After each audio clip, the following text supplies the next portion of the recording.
Assalamualaikum warahmatullahi wabarakatuh. Selamat pagi semuanya. Bagaimana kabar Anda hari ini? Semoga Anda semua selalu dalam keadaan sehat walafiat tanpa kurang suatu apa. Salawat dan salam tetap kita aturkan pada Nabi kita Nabi Agung Muhammad SAW yang telah yang kita nanti-nantikan sahabatnya diri bagaimana nanti. Oke, pada kesempatan hari ini kita akan membahas mengenai effectiveness 2 kelas dan juga effectiveness 1 kelas. Untuk effectiveness 2 kelas pada prinsipnya sama dengan komparasi, hanya saja untuk komparasi itu nanti dulu Anda membandingkan kemampuan dua variabel yang berbeda, misalkan kemampuan bahasa Inggris antara kelas IPA 1 dengan kelas bahasa. Akan tetapi jika untuk effectiveness 2 kelas itu nanti Anda membandingkan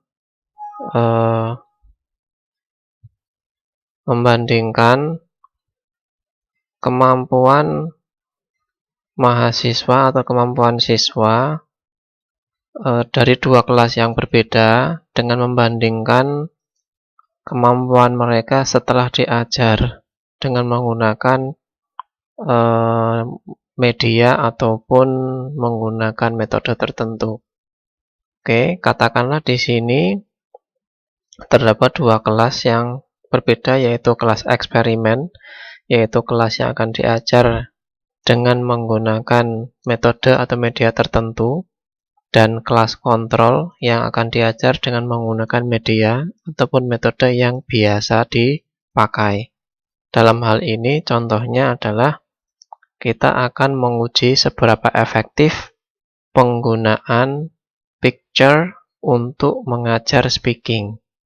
Seperti itu, holiday destination picture dalam hal ini.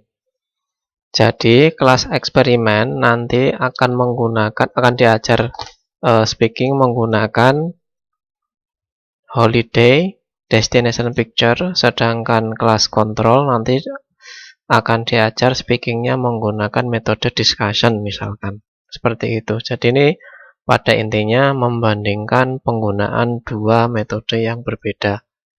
Nah, kita akan berangkat dari pretest dulu. Jadi sebelum dilaksanakan atau sebelum mengajar dengan menggunakan suatu metode atau media tertentu, kita harus melakukan pretest untuk mengetahui sejauh mana kemampuan mereka. Nah, dalam hal ini apabila terdapat beberapa kelas, misalkan ya, Anda akan membandingkan antara kelas IPA dan IPS atau IPA semua, misalkan ada 6 kelas di situ. Anda harus melakukan pretest terhadap semua kelas, dan Anda harus mencari dua kelas yang mempunyai kemampuan awal yang setara. Dalam hal ini nanti Anda bisa melihatnya dari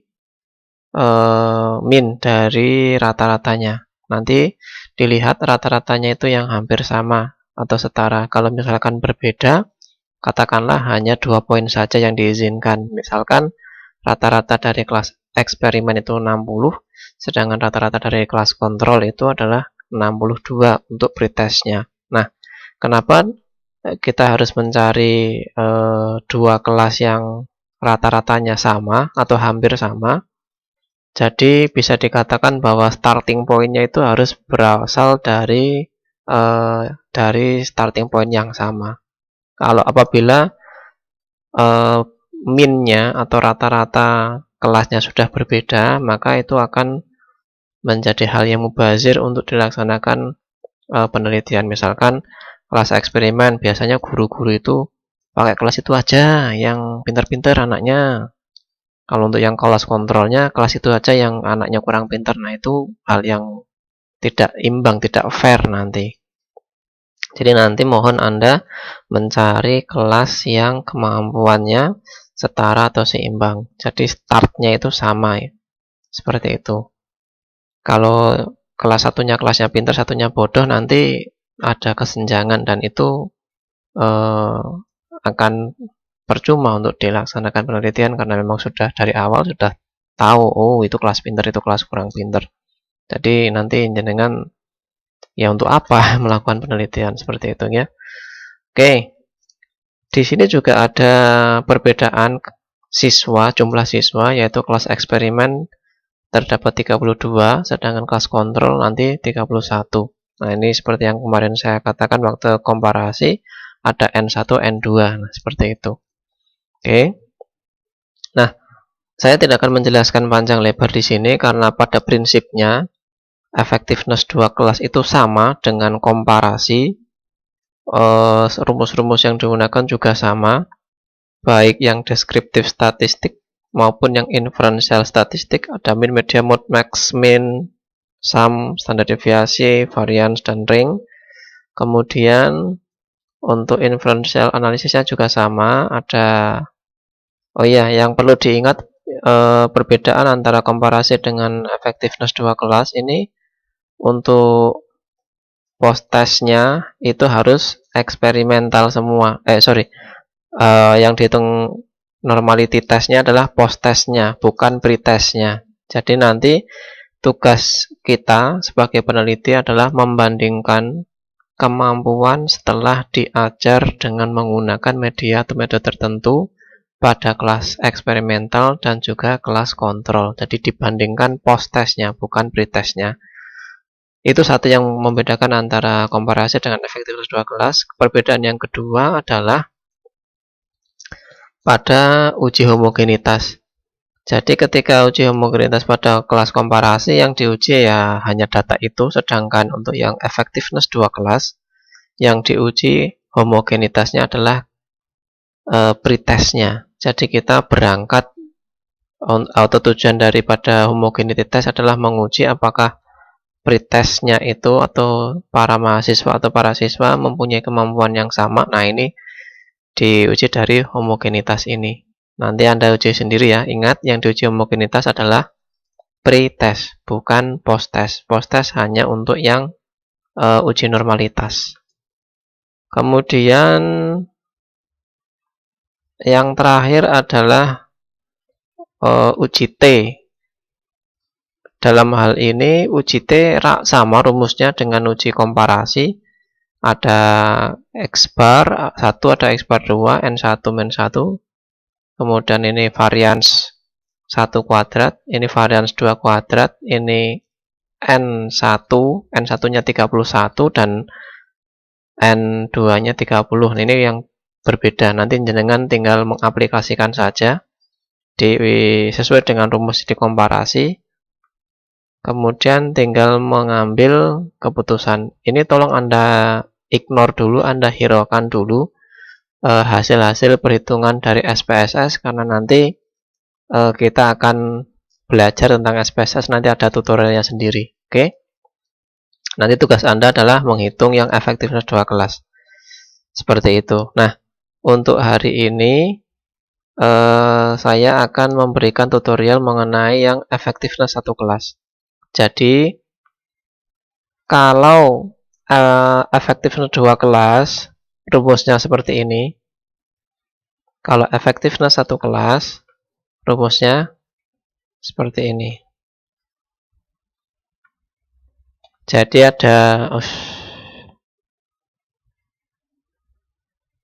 ada korelasinya, ada 2R-nya di sini. Kemudian ada akar N1, akar N2.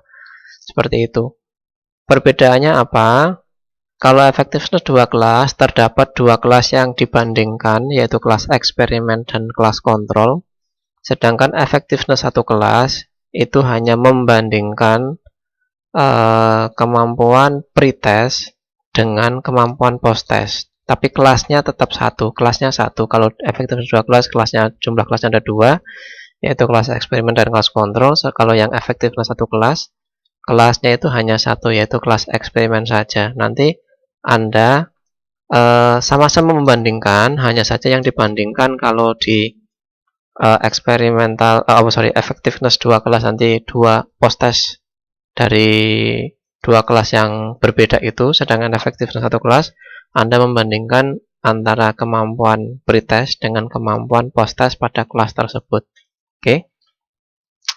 Langsung saja, di sini judulnya adalah Effectiveness of using the message to improve students' mastery on simple present tense at the 10th grade students of SMK Bina Karya 1 Karanganyar and so on, dan seterusnya. Jadi nanti ini kita akan mencari tahu apakah penggunaan the message ini efektif enggak pada kelas tersebut. Kita akan bandingkan skor pretest dengan skor post-test. Oke. Jadi sama seperti pada pertemuan yang mendatang, yang lalu, bahwa untuk deskriptif statistik ada 1, 2, 3, 4, 5, 6, 7, 8, ada 9 ya. Ada central tendency dan dispersion. Pengukuran gejala pusat dan simpangan dispersion. Nanti Anda cari informasi sendiri mengenai central tendency itu apa dan dispersion itu apa, di bukunya Subiono ada. Mean sama dengan average, kemudian kita blok dari atas sampai bawah bisa, dari bawah sampai atas bisa. Seperti itu. Kemudian ini di copy saja, kemudian kita edit ininya saja. Perintahnya ini saja, min, median, kemudian di sini ada mode, kemudian ada max, kemudian ada min. Tuh, kemudian untuk sum-nya sama, dijumlah saja. Oke. Kemudian ini di copy,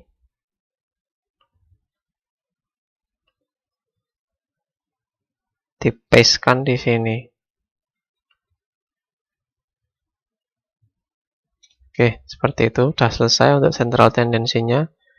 Kemudian untuk standar deviasinya, kita bisa copy salah satu di atas, kemudian tinggal diedit saja di sini. Sama dengan stdef. Untuk variance, stdef pangkat 2. Ini terlalu panjang ya, kita pendekkan menjadi 3 angka di belakang koma. Seperti itu. Untuk ring itu max dikurangi min. Dikurangi min. Oke. Yang ini di copy aja, paste-nya di sini. Selesai. Untuk yang deskriptif statistik, kita menuju ke inferential analysis. Ini sama caranya seperti kemarin. Nanti jenengan bisa mempraktekkan sendiri. Tidak perlu saya ulang. Kemudian yang akan saya bahas di sini, untuk diagramnya tolong di ignore saja. Nah, yang akan saya bahas di sini langsung ke uji T-nya. Di sini ada X bar 1 dan X bar 2. Kemudian ini varian 1, varian 2, N1, N2, 2 kali korelasi. S itu standar deviasi 1, standar deviasi 2. Kalau Anda bingung, jenengan bisa menuliskan kembali pada diketahui. Tapi kalau Anda nggak bingung, Anda cukup mencari tahu nilai korelasi saja. Kalau N1, N2, min1, min2, dan seterusnya ada semua datanya di atas. Oke, seperti itu. Coba kita kita tuliskan saja di sini. Karena ini hanya satu kelas, maka N1 dan N2-nya sama ya. 38, 38, min 1-nya kita belah dulu layarnya biar enak.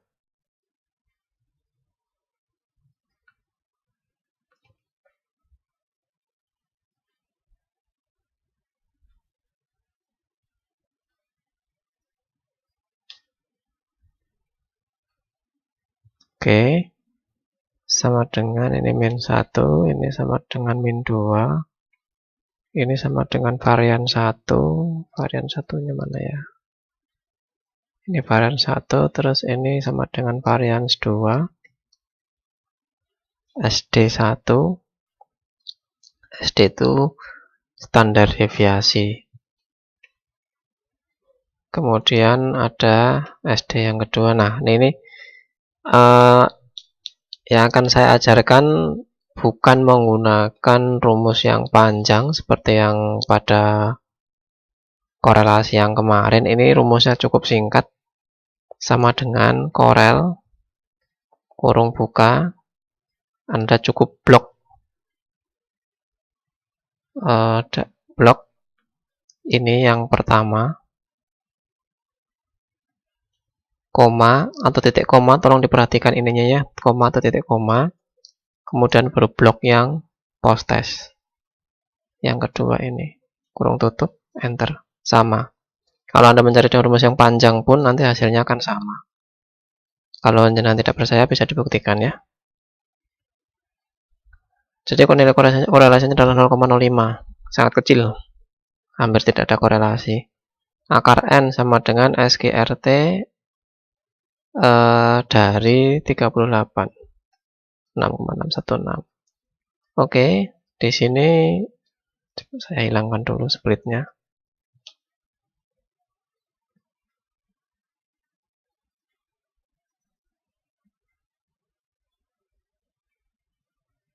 Ada dua perhitungan, hitungan atas dan juga hitungan bawah.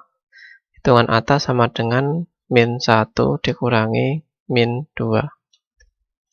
Hasilnya min tidak apa-apa karena memang hasil daripada min 2 ini lebih tinggi daripada min 1, yang artinya kemampuan rata-rata setelah diajar dengan menggunakan metode the message nanti lebih baik daripada sebelum diajar dengan menggunakan metode the message.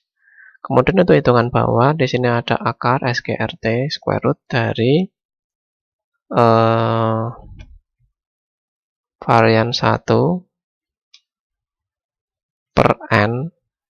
Kalau Anda malas nulis 38 langsung dipakai N1 ini, klik ini aja boleh, enggak apa-apa. Kalau Anda mau nulis angka 38 juga enggak masalah. Kemudian ditambah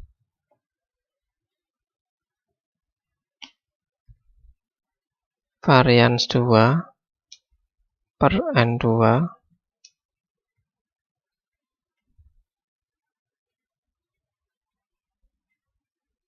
dikurangi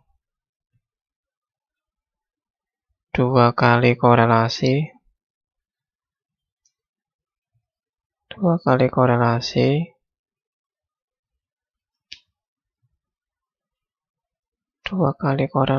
dikali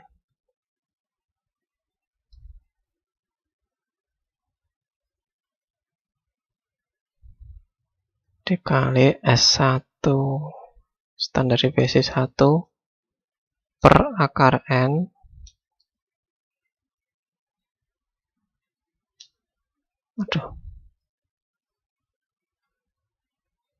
per akar N kali standar deviasi 2 per akar N.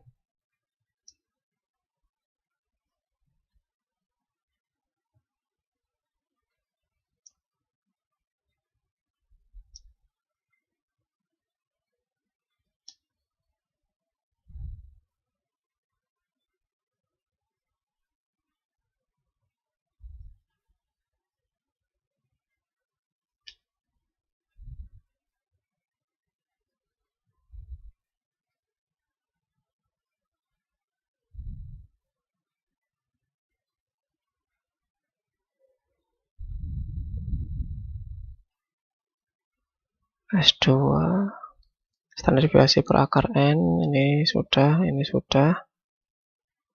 kali ini sudah, tinggal ditutup saja.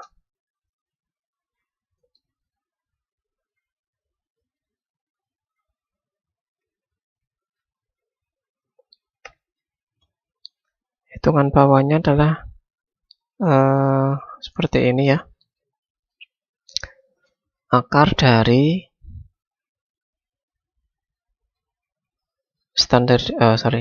akar dari varian 1 per N1 ditambah varian 2 per N2, ini satu hitungan sendiri dikurangi 2 kali korelasi kali standar deviasi 1 per akar N1 dikali standar deviasi 2 per akar dari N2. Seperti itu. Oke, hasilnya adalah seperti ini. Kemudian T hitungnya adalah hitungan atas dibagi hitungan bawah. Min 8,756. Ini hasilnya sama dengan SPSS ya. Min 8,756 seperti ini di sini. Kemudian untuk T tabelnya sama dengan T inverse kurung buka probabilitas ya, kita pakai 0,05 saja. Kemudian degree of freedom-nya 38 kali 2 tadi 76. 76 kurangi 2 berarti 74. 1,993. Nah, keputusannya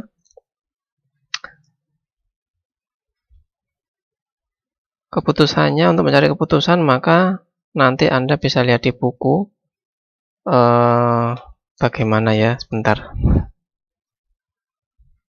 Belum saya buka ya.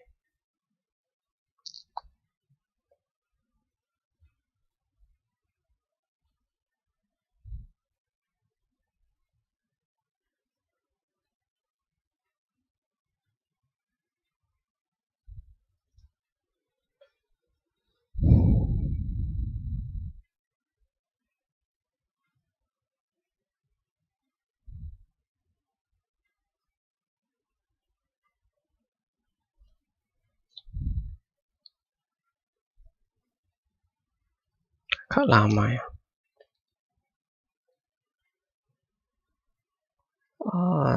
Sebentar. Uji pengaruh.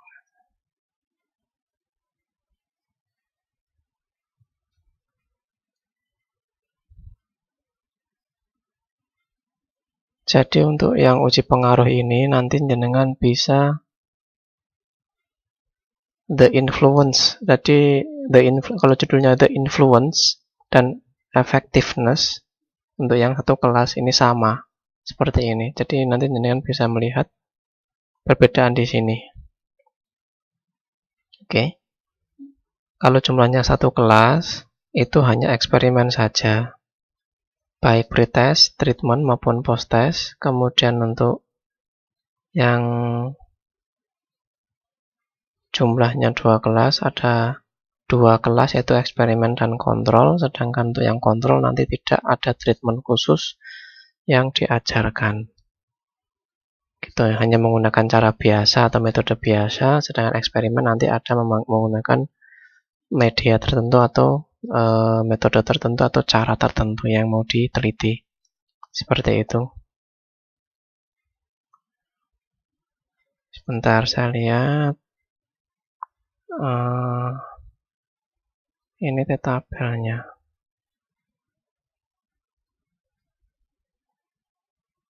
Kesimpulannya, nah ini dia. Jika T hitung kurang dari T tabel maka HO ditolak dan HA diterima. Jika T hitung lebih besar dari T tabel maka HO diterima dan HA ditolak. Oke. Yang perlu Anda ingat di sini adalah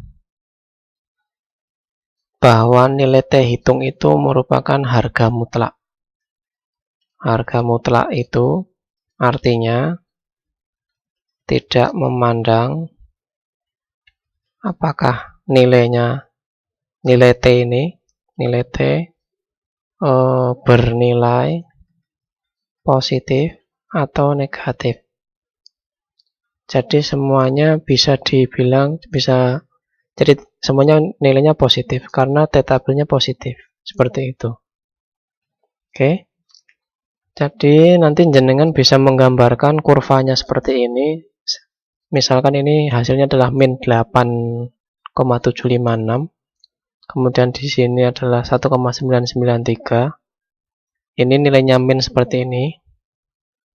Kemudian ini nilainya plus. Tolong nanti diperhatikan ya. Ini berlaku bila nilainya dibuat min semua. Misalkan nilai T tabelnya dibuat min.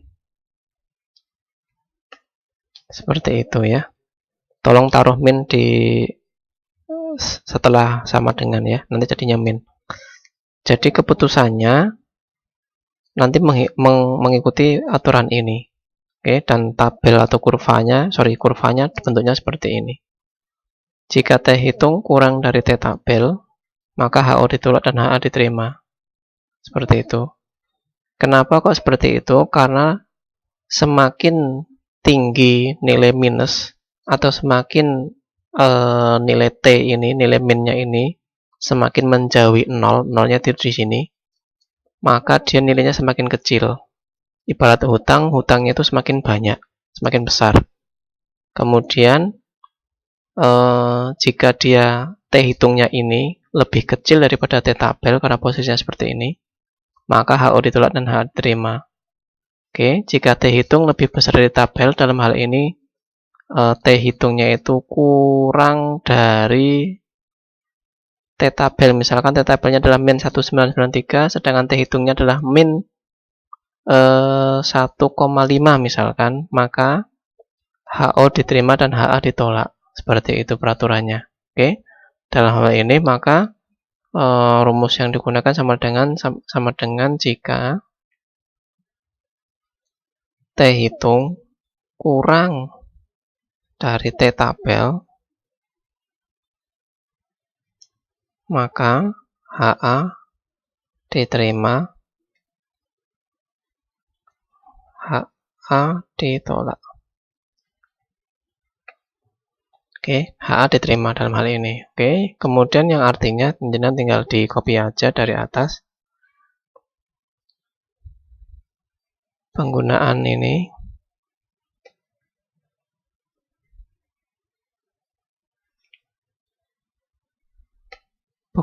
ternyata efektif. Oh, saya salah. The use of the message is effective dan seterusnya. Seperti itu. Itu contohnya ya, contoh kasusnya. Nanti Anda silakan berlatih sendiri di rumah. Ada dua hal yang nanti Anda harus latihan di rumah. Yang pertama efektivitas 2 kelas karena rumusnya sama dengan komparasi, dan efektivitas 1 kelas. Oke. Sekian dulu tutorial hari ini. Apabila nanti ada hal-hal yang ingin ditanyakan, silakan nanti ditanyakan di Google Classroom. Terima kasih. Wassalamualaikum warahmatullahi wabarakatuh.